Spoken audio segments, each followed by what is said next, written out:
Welcome to life line. ఆహారం మనం తీసుకునే ఆహారం వల్ల మన హెల్త్ డిపెండ్ అయి ఉంటుంది అని డాక్టర్స్ చెప్తున్నారు. మరి మనం తీసుకునే ఆహారం మంచిదైతే క్యాన్సర్ లాంటి పెద్ద జబ్బులు కూడా రాకుండా ఉంటాయంటారు. మరి తీసుకునే ఆహారం ఎంతవరకు తోడ్పాటును అందిస్తుంది, ఎలా ఉంటుంది అనే విషయాలు మనతో పాటు తెలియచేయడానికి Omega hospitals chief surgical oncologist doctor Mohan Vamsi గారు మనతో పాటు ఉన్నారు. ఆయన అడిగి మరిన్ని వివరాలు తెలుసుకుందాం. నమస్కారం డాక్టర్ గారు. నమస్తే అండి.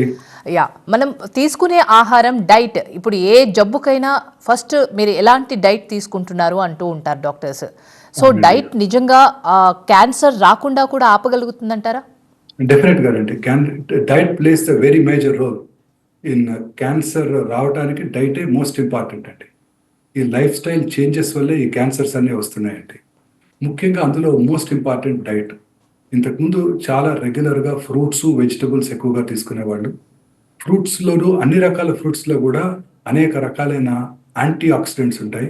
ఇవి అలాగే వెజిటబుల్స్ కూడా, green vegetables, spinach, carrots, tomatoes, bell peppers, అన్ని రకాల వెజిటబుల్స్ మనకు రోజు దొరికే దొండకాయలు, బెండకాయలు, బీరకాయలు అన్నీ కూడాను అన్ని రకాల ఫ్రూట్స్లో కూడా ప్లెంటీ ఆఫ్ యాంటీ ఆక్సిడెంట్స్ ఉంటాయి. ఇవి ఆక్సిడేటివ్ డ్యామేజ్ని తగ్గించేసి క్యాన్సర్ రిస్క్ని తగ్గిస్తాయి.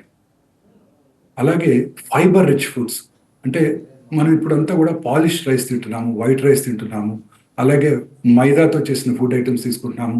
ఇవన్నీ కూడాను ఫైబర్ లేనటువంటి పదార్థాలు అనమాట. ఇలా కాకుండా హోల్ గ్రెయిన్స్ అనమాట, అంటే brown rice, parboiled rice, wheat roti, whole wheat rotis, రకరకాల పల్సెస్తో చేసిన దోశలు, ఈ ఫైబర్ రిచ్ ఫుడ్స్ ద్వారా మనకి మోషన్ ఫ్రీగా అయిపోతుంది. అది డైజెషన్కి హెల్ప్ చేస్తుంది. అలాగే హెల్దీ వెయిట్ కూడా మెయింటైన్ చేయడానికి అవకాశం ఉంటుంది. దీని ద్వారా కోలోరెక్టల్ క్యాన్సర్ వచ్చే అవకాశాలు కూడా తగ్గిపోతాయి. So fibre consumption, per capital fibre consumption of a country is directly related to the colon cancer incidents అనమాట. ఏ దేశాల్లో అయితే అల్ట్రా ప్రాసెస్డ్ ఫుడ్స్ తీసుకుంటారో వాళ్ళలో కోలన్ క్యాన్సర్ వచ్చే అవకాశాలు చాలా ఎక్కువ. ఆఫ్రికా, ఇండియా, సౌత్ ఇండియాలో మనం ఈ ఫైబర్ ఫుడ్ ఎక్కువ తీసుకుంటాం కాబట్టి మన దేశాల్లోనూ ఆఫ్రికాల్లోనూ కూడా ఈ కోలన్ క్యాన్సర్ వచ్చే అవకాశాలు చాలా తక్కువగా ఉంటాయి. ఇలాగే మన దేశస్తులు ఇండియన్స్ అమెరికాకు మైగ్రేట్ అయ్యి అక్కడ సెకండ్ జనరేషన్, థర్డ్ జనరేషన్ ఇండియన్స్లో మళ్ళీ కోలన్ క్యాన్సర్ ఇన్సిడెంట్స్ చాలా ఎక్కువగా ఉంటుంది. ఎందుకంటే వాళ్ళు అక్కడ డైట్కి అలవాటు పడిపోతారు. Same is the case with Japanese. ట్రెడిషనల్గా జాపనీస్ చాలా హెల్దీ ఫుడ్ తీసుకుంటారు. వాళ్ళలో క్యాన్సర్ వచ్చే అవకాశాలు, ముఖ్యంగా కోలన్ క్యాన్సర్ వచ్చే అవకాశాలు చాలా తక్కువగా ఉంటాయి. ఇదే జాపనీస్ అమెరికా మైగ్రేట్ అయిపోయినప్పుడు వాళ్ళ సెకండ్ జనరేషన్, థర్డ్ జనరేషన్ మైగ్రెంట్స్లో కోలన్ క్యాన్సర్ ఇన్సిడెంట్స్ చాలా ఎక్కువ ఉంటుంది. సో ఈ diet plays a very major role in colon cancer incidents అనమాట. So high fibre diet is very important. దానికి మనం పాతకాలంలో మనం తిన్నట్టు బ్రౌన్ రైసు, దంపుడు బియ్యము, హోల్ వీట్ రోటీస్, అలా మైదాతో కాకుండా వీటి తీసుకున్నట్టయితే బెనిఫిషియల్గా ఉంటుంది. ఇవే కాకుండా ఫ్యాట్స్, హెల్దీ ఫ్యాట్స్ తీసుకోవాలన్నమాట. హెల్దీ ఫ్యాట్స్కి example cold pressed coconut oil, cold press mustard oil, flaxseed oil, అలాగే అవకాడో ఆయిల్, తర్వాత ఆలివ్ ఆయిల్. వీటిలో ఒమేగా 3 ఫ్యాటీ యాసిడ్స్ ఎక్కువగా ఉంటాయి. ఇవి ఇన్ఫ్లమేషన్ తగ్గించి క్యాన్సర్ని కూడా తగ్గిస్తుంది. చాలా కామన్గా గత ఒక 10 to 20 yearsగా రిఫైన్డ్ ఆయిల్స్ చాలా ఎక్కువగా వాడుతున్నారు. ఈ రిఫైనింగ్ ప్రక్రియలో అనేక రకాలైన కెమికల్స్ వాడటం జరుగుతూ ఉంటుంది. అనేక రకాల కెమికల్స్ వాడినప్పుడు ఆ కెమికల్స్ అన్నీ కూడా క్యాన్సర్ రావడానికి దోహదం చేస్తాయి. సో అందుకని రిఫైన్డ్ ఆయిల్ యూసేజ్ పూర్తిగా తగ్గించేసి కోల్డ్ ప్రెస్డ్ ఆయిల్స్ కనుక వాడినట్టయితే, కోల్డ్ ప్రెస్డ్ ఆయిల్స్ వాడినట్టయితే చాలా బెనిఫిషియల్గా ఉంటుంది. దాంతోపాటు స్పైసెస్, మనం ట్రెడిషనల్గా వాడే స్పైసెస్ అన్నీ కూడా అండి, మనం పసుపు, it has a strong anti cancer properties. చాలా క్లినికల్ ట్రయల్స్లోనూ చాలా స్టడీస్లో కూడా చూపించారు. అన్ని దేశాల్లో కూడా పసుపు రెగ్యులర్గా వాడుతున్నట్టయితే, ఎస్పెషల్లీ పసుపు అబ్జార్బ్ అవడానికి ఫ్యాట్ మీడియం ద్వారా వాడుకున్నట్టయితే క్యాన్సర్ వచ్చే అవకాశాలు చాలా తగ్గిపోతాయి.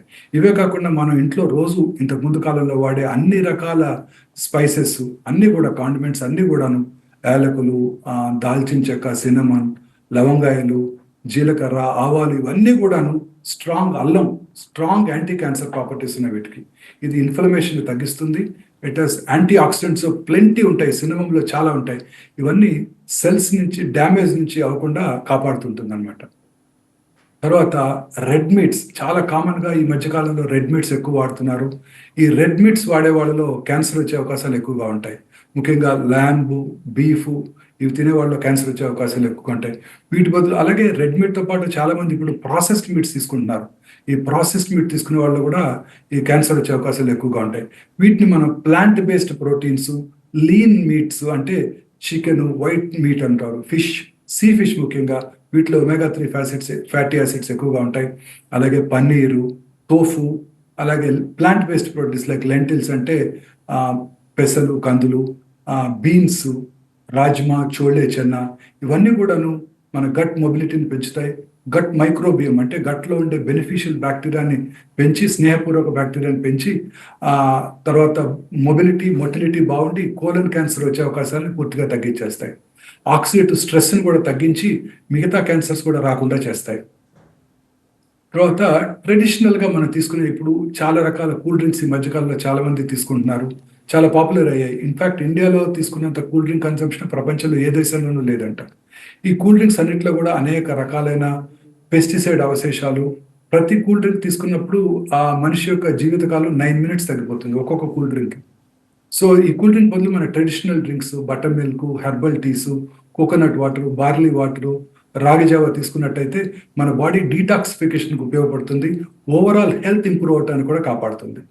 సో ఈ కూల్ డ్రింక్స్ వాడకాన్ని పూర్తిగా నివారించేసి ఈ మన traditional coconut water, barley water కనుక ఎక్కువ తాగినట్టయితే మనం డెఫినెట్గా క్యాన్సర్ రాకుండా చేసుకోవడానికి అవకాశం ఉంటుంది. అలాగే ఈ మధ్యకాలంలో ఆల్కహాల్ కన్సంప్షన్ కూడా ఎక్కువగా పెరిగిపోతుంది. ఇన్ఫ్యాక్ట్ తెలంగాణ, ఆంధ్రాలో మోర్ దెన్ 90% మెన్ ఆల్కహాల్ తాగుతున్నారని కొత్త సర్వేలు చెప్తున్నాయి. ఈ ఆల్కహాల్ మోడరేషన్లో కన్స్యూమ్ చేసినా కూడా క్యాన్సర్ వచ్చే అవకాశాలు చాలా ఎక్కువగా ఉంటాయి. మొన్ననే American surgeon general mister Vivek Murthy announce చేశారు. ఆల్కహాల్ మీద కూడా సిగరెట్స్ ప్యాకెట్స్ మీద ఎట్లయితే లేబుల్ చేస్తున్నారో cigarette smoking is injurious to health అని, ఆల్కహాల్ మోడరేషన్లో కన్స్యూమ్ చేసిన ఈవెన్ 30 ml కన్స్యూమ్ చేసినా కూడా అది లాంగ్ టర్మ్ కన్సంప్షన్ కనుక ఉన్నట్టయితే అవి అనేక రకాలైన క్యాన్సర్ రావడానికి దారితీస్తుంది. అది లివర్ని డ్యామేజ్ చేసి లివర్ క్యాన్సర్సే కాకుండా ఓరల్ క్యాన్సర్సు, థ్రోట్ క్యాన్సర్సు, అన్నవాహిక క్యాన్సర్సు, అలాగే హార్మోన్ బ్యాలెన్స్ని మార్చి బ్రెస్ట్ క్యాన్సరు, ప్రాస్టేట్ క్యాన్సర్ రావడానికి కూడా దారితీస్తుంది. అలాగే ఆల్కహాల్తో పాటు సిగరెట్ స్మోక్ చేసేవాళ్ళు, ఆల్కహాల్, సిగరెట్ రెండు స్మోక్ చేసే వాళ్ళలో ఈ రిస్క్ చాలా ఎక్కువ అయిపోతుంది. అంటే it has a synergistic effect. అంటే ఆల్కహాల్ తాగే వాళ్ళలో ఒక 3 క్యాన్సర్ వచ్చినట్టయితే 10 మందిలో, సిగరెట్ స్మోక్ చేసే వాళ్ళు 10 మందిలో ఒక 6 క్యాన్సర్ వచ్చినట్టయితే, రెండు తీసుకునే వాళ్ళు 6+3 9 కాదు, ఇంకా మల్టిపుల్ టైమ్స్ పెరిగిపోతుంది అనమాట. సో ఇట్ ఎయిడ్స్ అనమాట. ఆల్కహాల్ తాగి సిగరెట్ కూడా తీసుకునే వాళ్ళలో ఈ క్యాన్సర్ వచ్చే అవకాశాలు చాలా ఎక్కువగా ఉంటాయి. సో అందుకని ఆల్కహాల్ని పూర్తిగా అవాయిడ్ చేయడం మంచిది అనమాట. తర్వాత ఈ ప్లాంట్ బేస్డ్ డైట్స్ అన్నీ కూడా చాలా యూస్ఫుల్గా ఉంటాయి. మన బాడీలో ఇన్ఫ్లమేషన్ తగ్గించి క్యాన్సర్ తగ్గించడానికి అవకాశం ఉంటుంది. అందుకే వెజిటేరియన్ డైట్ని ప్రమోట్ చేయాల్సి ఉంటుంది. Vegetarian diet, legumes, whole grains, plant based proteins ఇవన్నీ కూడా క్యాన్సర్ రావడాన్ని పూర్తిగా తగ్గించేస్తాయి. నాన్ వెజ్ ఐటమ్స్తో కంపేర్ చేసినట్టయితే వీటిలో బెటర్ అంటే క్వాలిటీ ఆఫ్ ప్రోటీన్ తక్కువ ఉన్నప్పటికీ అండ్ ప్రోటీన్ కంటెంట్ తక్కువ ఉన్నప్పటికీ కూడా వాటిలో ఉండే ఫైబర్ కంటెంటు, ముఖ్యంగా బ్రోక్లీ, క్రూసిఫెరస్ వెజిటబుల్స్ అంటారు, కాలీఫ్లవర్, వీటిల్లో ప్రోటీన్ కంటెంట్ ఎక్కువగా ఉంటుంది. క్యాబేజ్లో కూడా వీటిని కనుక తీసుకున్నట్టయితే క్యాన్సర్ వచ్చే అవకాశాలు బాగా తగ్గించుకోవచ్చు. ఇవి ఇన్ఫ్లమేషన్ తగ్గించి క్యాన్సరే కాకుండా హార్ట్ అటాక్స్, అలాగే బ్రెయిన్ స్ట్రోక్స్ కూడా రాకుండా దోహదం చేస్తుంది. దీంతో పాటు మనం ఇంతకుముందు ట్రెడిషనల్గా వాడే హెర్బల్ టీస్, ఈ అన్ని రకాల హెర్బల్ టీస్కి వీటన్నిటి కూడా even for that matter coffee, black coffee కూడా, కాఫీలో కూడా plenty of antioxidants, fiber ఉంటుంది. అలాగే హెర్బల్ టీస్కి క్యాన్సర్తో ఫైట్ చేసే ప్రాపర్టీస్ ఎక్కువగా ఉంటాయి. ఇందుకు మన ట్రెడిషనల్గా వాడే అశ్వగంధ, మోరింగా లీవ్స్, వీటి వలన ఆక్సిడేటివ్ స్ట్రెస్ తగ్గించి ఇన్ఫ్లమేషన్ కూడా తగ్గించి క్యాన్సరు, అలాగే ఇతరత్ర హార్ట్ అటాక్స్, బ్రెయిన్ స్ట్రోక్స్ కూడా రాకుండా చేస్తాయి. సో హెర్బల్ టీసు, కాఫీ ఇవన్నీ కూడా అంటే ఎవ్రీథింగ్ ఇన్ మోడరేషన్. కాఫీ తాగితే క్యాన్సర్ తగ్గుతుంది అనుకొని ఎక్కువ తీసుకోకూడదు. 2 to 3 cups per day, preferably during morning, forenoon session and not after 5 PM. ఎందుకంటే అది నిద్రని కూడా డిస్టర్బ్ చేస్తుంది, మన స్లీప్ సైకిల్ కూడా డిస్టర్బ్ చేస్తుంది. కాబట్టి caffeine acts for prolonged period. సాయంకాలం 5 తర్వాత కాఫీ అవాయిడ్ చేయడం better.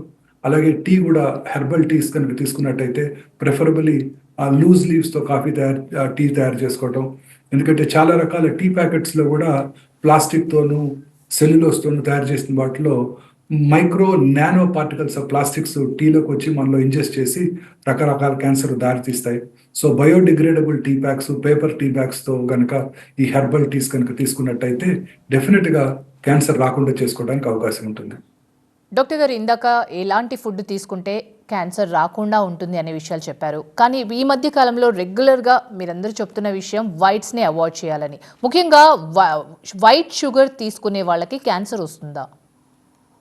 Very important madam. White sugar, white rice, white maida ఇవి చాలా ఇంపార్టెంట్ అండి.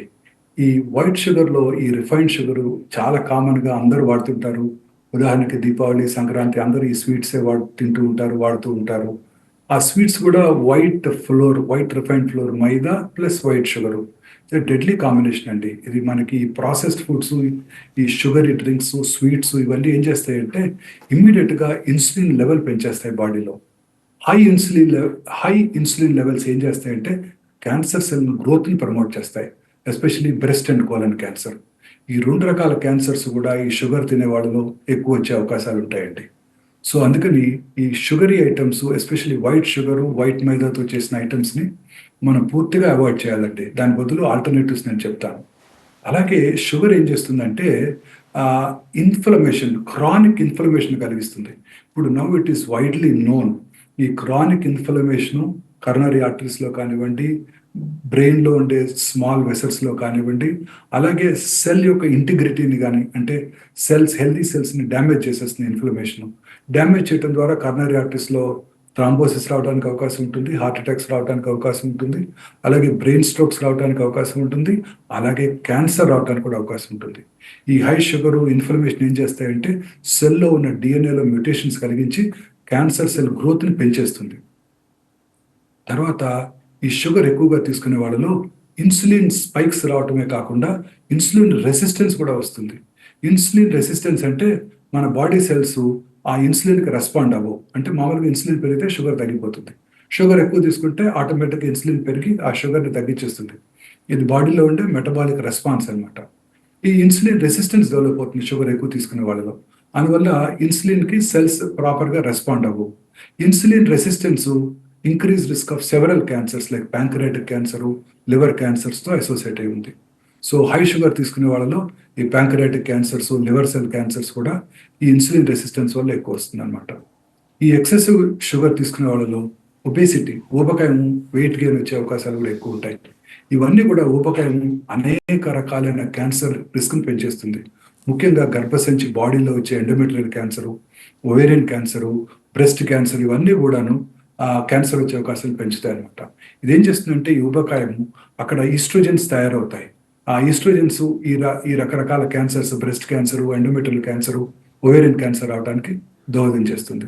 ఇలా మన బాడీ యొక్క హార్మోనల్ బ్యాలెన్స్ని డిస్టర్బ్ చేసేస్తుంది ఈ షుగర్, ఈ ప్రాసెస్డ్ షుగరు, రిఫైన్డ్ షుగరు.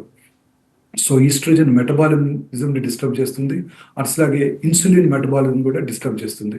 దీనివల్ల hormone related cancers, prostate cancer, breast cancer, ovarian cancer వచ్చే అవకాశాలు చాలా ఎక్కువగా ఉంటాయి. అందుకే ఈ షుగర్ రెసిస్టెన్స్ తగ్గించడానికి, అలాగే ఇన్సులిన్ స్పైక్స్ తగ్గించడానికి, ఇన్సులిన్ రెసిస్టెన్స్ రాకుండా చేయడానికి, ఊబకాయం రాకుండా చేసుకోవడానికి మనకి న్యాచురల్ ఆల్టర్నేటివ్స్ ఫర్ షుగర్స్ ఉన్నాయి. అందులో ముఖ్యమైనవి హనీ, తేనె, అలాగే డేట్స్తో చేసే స్వీటు, స్టీవియా అనే ఒక healthy alternative to refined sugar. ఈ న్యాచురల్ స్వీట్నర్స్ వీటికి గ్లైసెమిక్ ఇండెక్స్ తక్కువగా ఉంటుంది. అందువల్ల ఇన్సులిన్ స్పైక్ వచ్చే అవకాశాలు తక్కువగా ఉంటాయి. ఇన్ఫ్లమేషన్ కూడా తక్కువగా ఉంటుంది. ఇన్సులిన్ రెసిస్టెన్స్ డెవలప్ అయ్యే అవకాశాలు కూడా తక్కువగా ఉంటాయి. సో వీలైనంత వరకు ఈ రిఫైన్డ్ షుగరు, ఈ రిఫైన్డ్ ఫ్లోరు అవాయిడ్ చేసేయడం బెటర్ అండి. ఈ రిఫైన్డ్ ఫ్లోర్ బదులు, మైదా బదులు హోల్ వీట్తో చేసినవో, లేకపోతే హోల్ గ్రెయిన్స్తో చేసినవో, లేకపోతే లెంటిల్స్తో చేసే మనం పౌడర్ కానీ వాడుకోవటం బెటర్. లెంటిల్స్ అంటే ఈ కందులు, పెసలు, మినుములు వీటితో చేసే వాటితో వాడుకోవటం బెటర్ అనమాట. అలాగే ఈ షుగర్ బదులు న్యాచురల్ స్వీట్నర్స్, హనీ, డేట్స్తో తయారు చేసే స్వీట్స్, అలాగే స్టీవియాతో తయారు చేసే స్వీట్స్ వాడుకున్నట్టయితే ఈ గ్లైసెమిక్ ఇండెక్స్ తగ్గడానికి అవకాశం ఉంటుంది అనమాట. సో అలాగే మీరు అడిగినట్టు ఇందాక ఒక ఇంపార్టెంట్ క్వశ్చన్, క్యాన్సర్ వచ్చిన పేషెంట్స్ ఏం డైట్ తీసుకోవాలి, క్యాన్సర్ వచ్చిన పేషెంట్స్ షుగర్ తీసుకోవచ్చా, ఇది కూడా చాలా ఇంపార్టెంట్. క్యాన్సర్ వచ్చిన పేషెంట్స్ అంటే షుగర్ తీసుకోవటం వల్ల అనేక రకాలైన ఇల్ ఎఫెక్ట్స్ ఉన్నాయి కాబట్టి ఈ ఈ రిఫైన్డ్ షుగరు క్యాన్సర్ పేషెంట్స్ కూడా తక్కువ తీసుకోవడం better. Everything in moderation. Carbohydrates, proteins, fat కూడా క్యాన్సర్ పేషెంట్స్ అందరూ కూడా 50% should be from carbohydrates. Carbohydrates అంటే హెల్దీ కార్బోహైడ్రేట్స్ లైక్ ఫ్రూట్స్ నుంచి వచ్చే కార్బోహైడ్రేట్స్, మిగతా హోల్ వీట్ నుంచి వచ్చే కార్బోహైడ్రేట్స్, దంపుడు బియ్యం నుంచి వచ్చే కార్బోహైడ్రేట్స్ తీసుకోవాలి క్యాన్సర్ పేషెంట్స్. అలాగే ఈ రిఫైన్డ్ షుగర్ బదులు న్యాచురల్ షుగర్స్, హనీ, జాగరీ ద్వారా స్వీట్స్ తయారు చేసుకోవటం, మైదాని కూడా అవాయిడ్ చేసి హోల్ వీట్తో చేసే స్వీట్స్ తీసుకోవటం ద్వారా ఈ రిఫైన్డ్ షుగర్ నుంచి వచ్చే కార్బోహైడ్రేట్స్ యొక్క పర్సంటేజ్ని తగ్గించినట్టయితే చాలా హెల్ప్ఫుల్గా ఉంటుంది. అలాగే ప్రోటీన్ 30%, ప్రిఫరబుల్లీ అవన్నీ హెల్దీ ప్రోటీన్స్, ఇందాక మనం డిస్కస్ చేసాం, ప్లాంట్ బేస్డ్ ప్రోటీన్స్ తీసుకోవాల్సి ఉంటుంది. అలాగే ఈ క్యాన్సర్ పేషెంట్స్ వచ్చిన వాళ్ళు కూడా ప్లెంటీ ఆఫ్ ఫ్రూట్స్, వెజిటబుల్స్ తీసుకోవాలి. ముఖ్యంగా బెర్రీస్, స్పినాచ్, మనకి ఆకుకూరలు, తోటకూర, పాలకూర, చుక్కకూర, గోంగూర, అలాగే టొమాటోస్, తర్వాత క్యాప్సికము, వీటన్నిటిలో ప్లెంటీ ఆఫ్ ఆక్సిడెంట్స్ ఉంటాయి. అలాగే మనం తీసుకునే ఫ్రూట్స్ అన్నీ కూడా మన భారతదేశంలో దొరికే అన్ని రకాల ఫ్రూట్స్, వింటర్లో దొరికే సీతాఫలము, రేక్కాయలు, నేరేడుకాయలు, అన్ని రకాల ఫ్రూట్స్లో కూడాను మనం దొరికే మామిడికాయలు, సమ్మర్లో దొరికే మామిడికాయలు, సంవత్సరం అంతా దొరికే పపాయ, వీటన్నిటిలో సపోటాలోను ప్లెంటీ ఆఫ్ యాంటీ ఆక్సిడెంట్స్ ఉంటాయి. హెల్దీ షుగర్ కూడా ఉంటుంది వీటిల్లో. వీటి ద్వారా కనుక మనం కార్బోహైడ్రేట్ కన్సంప్షన్ పెంచేస్తే మామూలు హెల్దీ ఇండివిజువల్ కూడా ఈ కార్బోహైడ్రేట్ దీని ద్వారా కనుక తీసుకున్నట్టయితే ఈ వైట్ రైస్, వైట్ మైదాని అవాయిడ్ చేసి రిఫైన్డ్ షుగర్ని అవాయిడ్ చేస్తే క్యాన్సర్ రాకుండా ఉంటుంది. క్యాన్సర్ వచ్చిన వాళ్ళకి కూడా చాలా బెనిఫిషియల్గా ఉంటుంది. So whole grains is the most important concept. Brown rice, quinoa, oats, whole వీట్తో తయారు చేసిన రోటీసు, బ్రెడ్స్, ఇవి చాలా యూస్ఫుల్గా ఉంటాయి. తర్వాత రకరకాల మనం పెసలతోను వాటితోనూ నార్త్ ఇండియాలో తయారు చేస్తారు, చిల్లాస్ అంటారు. They are very popular. ఈ హోల్ గ్రెయిన్స్తో తయారు చేసే ప్రోటీన్స్లో మనకి ఇవి డైజెషన్కి చాలా యూస్ఫుల్గా ఉంటాయి. తర్వాత గట్ మొబిలిటీ పెరుగుతుంది, కోలోరెక్టల్ క్యాన్సర్ ఇన్సిడెన్స్ తగ్గిపోతుంది. అలాగే హెల్దీ వెయిట్ మెయింటైన్ చేయడానికి అవకాశం ఉంటుంది. Weight maintain is very important. ఊబకాయం ఉన్న వాళ్ళలో రకరకాల క్యాన్సర్స్ వస్తాయి. అలాగే క్యాన్సర్ వచ్చిన వాళ్ళు కూడా ఒబేసిటీని అవాయిడ్ చేయాలి. ప్రిఫరబుల్లీ కార్బోహైడ్రేట్స్ అన్ని కూడా ఈ వీటి ద్వారా తీసుకోవాల్సి ఉంటుంది. తర్వాత ఫ్యాట్స్ వెరీ ఇంపార్టెంట్. ఈ ఫ్యాట్స్ అనేవి ఇప్పుడు చాలామంది యానిమల్ ప్రోటీన్ తీసుకున్నప్పుడు వాటిలో ఫ్యాట్ కంటెంట్ చాలా ఎక్కువ ఉంటుంది. సో వాటి బదులు వైట్ మీట్ అంటే సీ ఫిష్ కానీ లేకపోతే లీన్ మీట్ లైక్ చికెన్, వీటి ద్వారా కనుక తీసుకున్నట్టయితే ప్రోటీన్ కంటెంట్ బాగుంటుంది, వాటిలో ఉండే ఫ్యాట్ కూడా బాగుంటుంది. వీటి బదులు నట్స్లోను అంటే walnuts, almonds, pistachio, sunflower seeds, వీటిలో ఉండే ఫ్యాట్ చాలా హెల్దీ ఫ్యాట్. వాటిలో ఒమేగా-3 రిచ్ ఫ్యాటీ యాసిడ్స్ ఎక్కువ ఉంటాయి. పాలీ అన్సాచురేటెడ్ ఫ్యాట్స్ అంటారు, పూఫా, ఇవి సన్ఫ్లవర్ సీడ్స్లోను, వాల్నట్స్లోను ఎక్కువగా ఉంటాయి. మన అవకాడోలోను, ఫ్రూట్స్లో, తర్వాత ఫ్లాక్ సీడ్స్లోను కూడా మోనోసాచురేటెడ్ ఫ్యాటీ యాసిడ్స్ ఎక్కువ ఉంటాయి. ఇవన్నీ మనకు చాలా హెల్దీ ఫ్యాట్స్ అనమాట. ఇదేం చేస్తుంది, ఇన్ఫ్లమేషన్ తగ్గించి క్యాన్సర్ తిరగబెట్టడానికి కూడా తగ్గిస్తుంది. సో ఈ హెల్దీ ఫ్యాట్స్ తీసుకోవడం చాలా ఇంపార్టెంట్. తర్వాత ఈ ప్రాసెస్డ్ మీట్స్, రెడ్ మీట్స్ యూసేజ్ని పూర్తిగా తగ్గించాల్సి ఉంటుంది. అందులో ముఖ్యమైనవి ఇవి హాట్ డాగ్స్ అంటారు, బేకన్, సాసేజెస్, ఇవన్నీ కూడాను చాలా వీటి వల్ల వచ్చే ఇల్ ఎఫెక్ట్స్ చాలా ఎక్కువగా ఉంటాయి. వీటి వల్ల ఇన్ఫ్లమేషన్ పెరిగిపోతుంది. ప్రతి హాట్ డాగ్ తీసుకుంటే వాళ్ళకి ఈచ్ హాట్ డాగ్కి 32 minutes of their life span తగ్గిపోతుంది, మామూలు హెల్దీ ఇండివిజువల్ కూడా.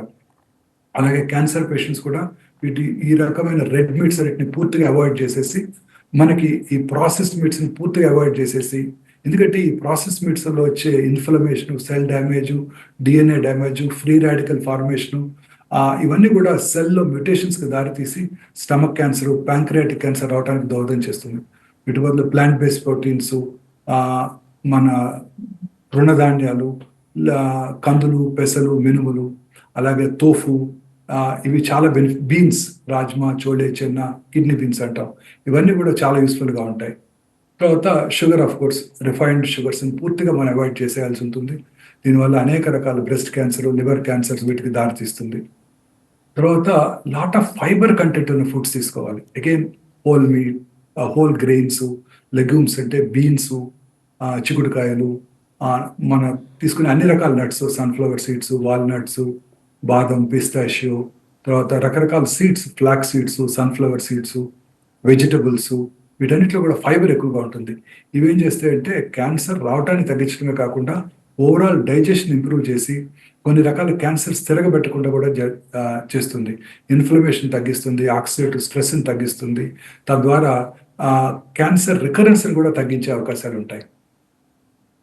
తర్వాత green tea preferably paper bags ద్వారా తీసుకోవటం వలన లేదా లూజ్ లీవ్స్ ద్వారా తీసుకోవటం వలన వీటిలో ఉండే స్పెషల్ మాలిక్యూల్స్ క్యాటిచిన్స్ అంటారు. ఇవి క్యాన్సర్ ఫైటింగ్ ప్రాపర్టీస్ ఉంటాయి, రిస్క్ ఆఫ్ క్యాన్సర్ని తగ్గిస్తాయి. అలాగే బ్రెస్ట్ క్యాన్సర్, ప్రాస్టేట్ క్యాన్సర్ ఇలాంటి హార్మోన్ రిలేటెడ్ క్యాన్సర్స్ని తిరగబెట్టకుండా చేస్తాయి అన్నమాట.